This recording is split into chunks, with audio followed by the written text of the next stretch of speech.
Dear friends and students, Brilliant Plus Education Point में आप सबका स्वागत है। क्लास 10 में मैथमेटिक्स में आज का टॉपिक है रियल नंबर्स यानी वास्तविक संख्याएं।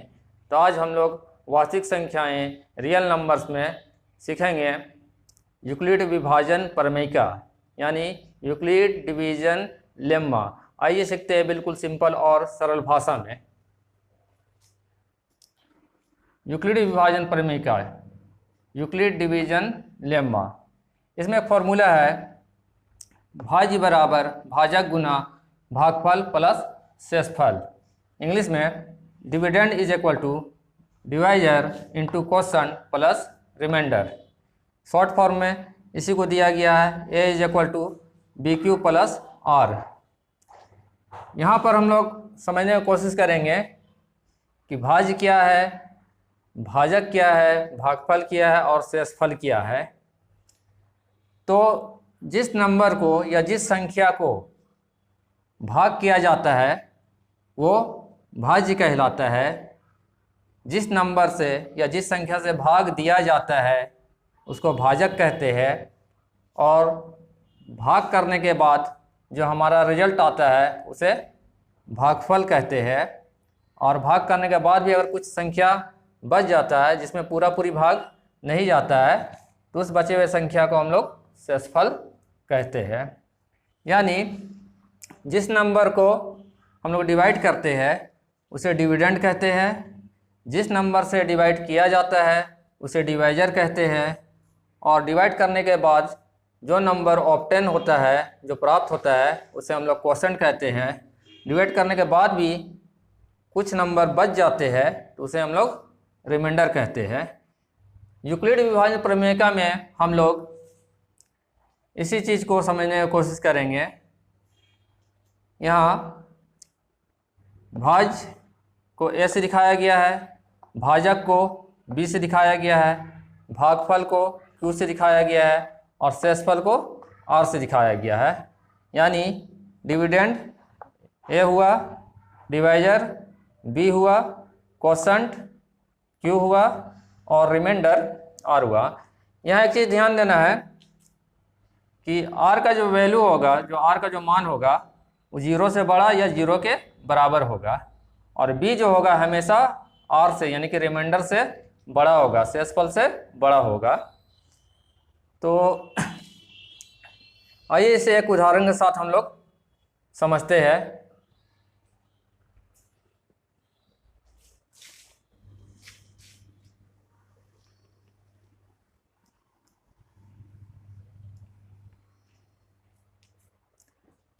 डियर फ्रेंड्स एंड स्टूडेंट्स, मान लीजिए 6 को 2 से डिवाइड करना है।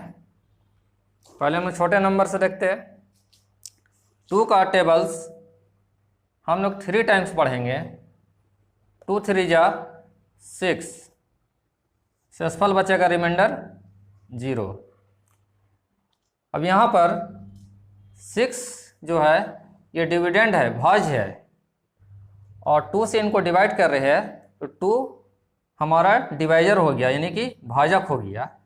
भाग करने के बाद, डिवाइड करने के बाद रिजल्ट मेरा 3 आया तो 3 मेरा क्वोशंट हो गया यानी कि भागफल हो गया। यहाँ पर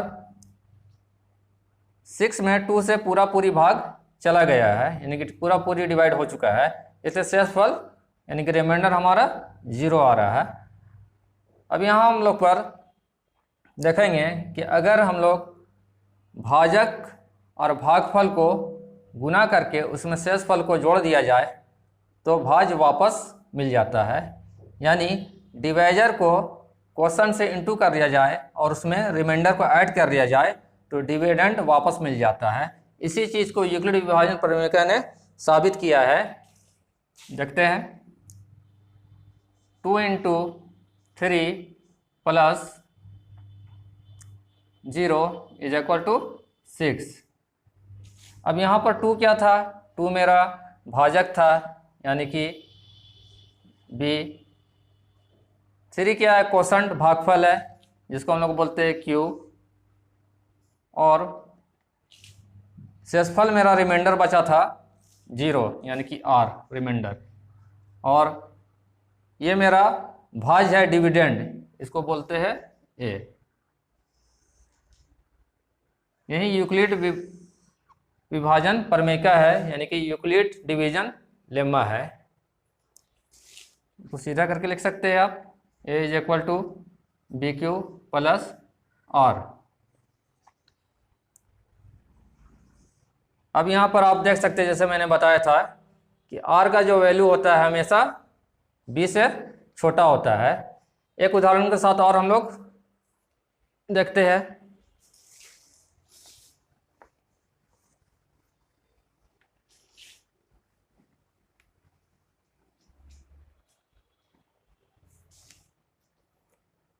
मान लीजिए 10 को 3 से डिवाइड करना है, 10 को 3 से भाग करना है, तो 3 3 जा 9। यहाँ पर शेषफल 1 बच रहा है, रिमाइंडर। अब यहाँ पर डिविडेंड हमारा यानी कि भाज्य 10 है, जिससे भाग कर रहे हैं वो भाजक 3 है, और जो रिजल्ट मेरा आया है भागफल कोशंट 3 और रिमाइंडर 1 बचा है। तो जैसा मैंने अभी बताया था, फिर इसको यानी कि भाजक को और भागफल को गुना करके उसमें शेषफल को जोड़ देते हैं, तो मेरा वापस भाज्य यानी कि डिविडेंड वापस मिल जाता है। Divisor into quotient plus reminder is equal to dividend. 3 into 3 plus 1, 3 3 9, 9 1 10। B into Q plus R is equal to A. यहाँ पर आप देख सकते हैं बी का जो वैल्यू है 3 है और आर का जो वैल्यू है वो 1 है। 3 ग्रेटर देन 1, यानी जैसा मैंने पहले बताया था कि बी का मान हमेशा आर से बड़ा होगा।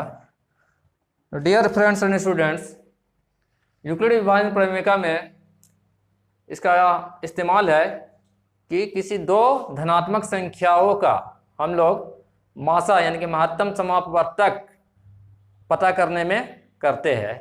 यानी यूक्लिड डिवीजन लेम्मा का यूजेस टू पॉजिटिव इंटीजर का HCF highest common factor find करने के लिए किया जाता है। हिंदी मीडियम वाले हिंदी में नोट करेंगे और इंग्लिश मीडियम वाले इंग्लिश में नोट करेंगे। तो आप समझ चुके हैं कि भाज्य क्या है, भाजक और भागफल क्या है और शेषफल क्या है। यानी यूक्लिड विभाजन प्रमेय में हम लोग दो पॉजिटिव नंबर का यानी कि दो धनात्मक संख्याओं का एचसीएफ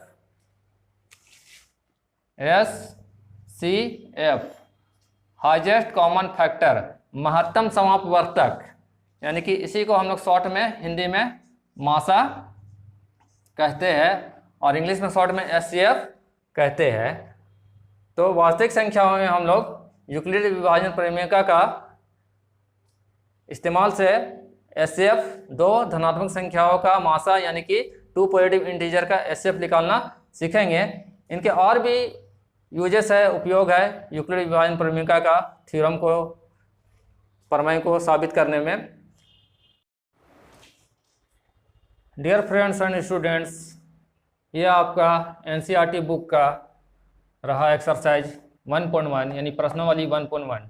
पहला क्वेश्चन, निम्नलिखित संख्याओं का एचसीएफ ज्ञात करने के लिए यूक्लिड विभाजन एल्गोरिथम विधि का प्रयोग कीजिए।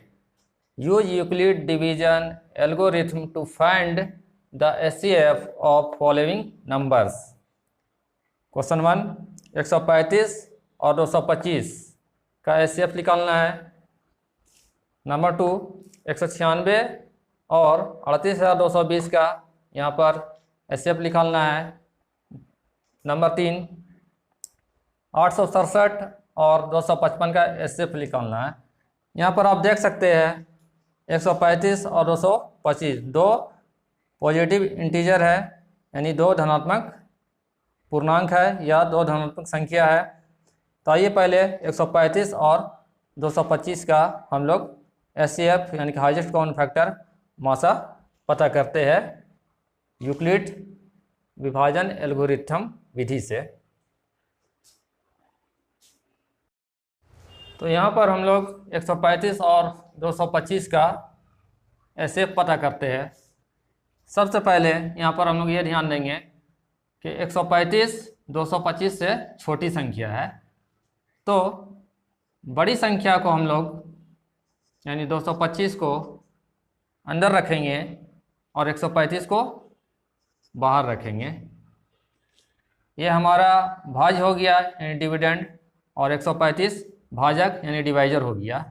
तो 135 का टेबल अगर हम लोग 2 टाइम्स पढ़ते हैं तो ये 225 से ज़्यादा आ जाता है, 270 यानी 270 आ जाता है। तो 135 का टेबल हम लोग एक ही बार पढ़ेंगे। 135 बन जा 135, माइनस करने पर 0 90। तो यहाँ पर रिमाइंडर शेषफल 90 आया है। अब यहाँ हम लोग क्या करेंगे कि जो रिमाइंडर आया है शेषफल जो है इसको बाहर रखेंगे और जो डिवाइजर था उसको यानी जो भाजक था उसको अंदर रखेंगे। फिर 90 का टेबल अगर हम 2 बार पढ़ते हैं तो 92 जा 180 यानी 135 से ज़्यादा आ जाता है। तो फिर 90 का टेबल हम लोग 1 टाइम ही पढ़ेंगे यानी कि 91 जा 90, माइनस करेंगे 5, 13 में 9 जाएगा 45 यानी कि 45। फिर यहाँ रिमाइंडर यानी शेषफल को बाहर रखेंगे और जो भाजक है डिवाइजर है उसको अंदर रखेंगे। तो यहाँ पर 45 2 जा 90, remainder 0। Dear friends and students, यहाँ पर हम इस स्टेप को तब तक करते रहेंगे, इस चरण को, जब तक मेरा रिमाइंडर यानी शेषफल 0 नहीं हो जाए। जैसे ही 0 होगा ये आपका जो डिवाइजर यानी कि जो डिवाइजर है यही आपका एचसीएफ होगा और यही आंसर हो जाएगा। इसे आप स्टेप वाइज यानी चरणबद्ध तरीके से सजा सकते हैं। जैसे नंबर 1 225 बराबर 135 गुना 1 प्लस शेषफल 90। दूसरा चरण 2 स्टेप 135 इक्वल टू 90 यानी कि 90 इंटू 1 प्लस शेषफल 45। और तीसरा स्टेप यानी कि तीसरा चरण आपका 90 is equal to 45 into 2 plus 0। Dear friends and students, जैसे ही रिमाइंडर 0 होगा, मैंने कहा था कि आपका ये जो डिवाइजर जिसको हम लोग बी के नाम से जानते हैं यही भाजक आपका एचसीएफ होगा। तो therefore HCF is equal to 45, यह आपका आंसर हो गया। जैसे मैंने पहले ही बताया था, जो आपका भाज्य है अगर हम भाजक और भागफल को गुना करके उसमें शेषफल जोड़ दें तो भाज्य वापस मिल जाता है। यूक्लिड विभाजन प्रमेय के अनुसार यानी यूक्लिड डिवीजन लेम्मा के अकॉर्डिंग यह 3 स्टेप में भाग गया है। Step 1, step 2, step 3। और ये स्टेप हम तब तक करते रहेंगे जब तक शेषफल मेरा 0 नहीं हो जाता। आप इसे सजाकर भी लिख सकते हैं एग्जाम में, और इसे नहीं भी सजाते हैं तो याद रखिएगा जैसे ही यहाँ 0 आएगा ये लास्ट वाला जो डिवाइजर है यानी भाजक है इसे ही आप एचसीएफ लिखेंगे, ये आपका आंसर हो जाएगा।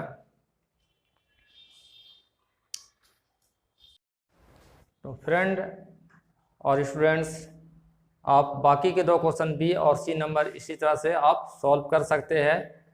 तो आप इस वीडियो को स्टॉप करके नोट को लिख सकते हैं। बाकी अगले वीडियो में मिलते हैं। आप brilliant Plus Education point channel को सब्सक्राइब करें ताकि आपका अगले वीडियो का लिंक आप तक पहुंच सके। आज के लिए इतना ही। थैंक यू, धन्यवाद।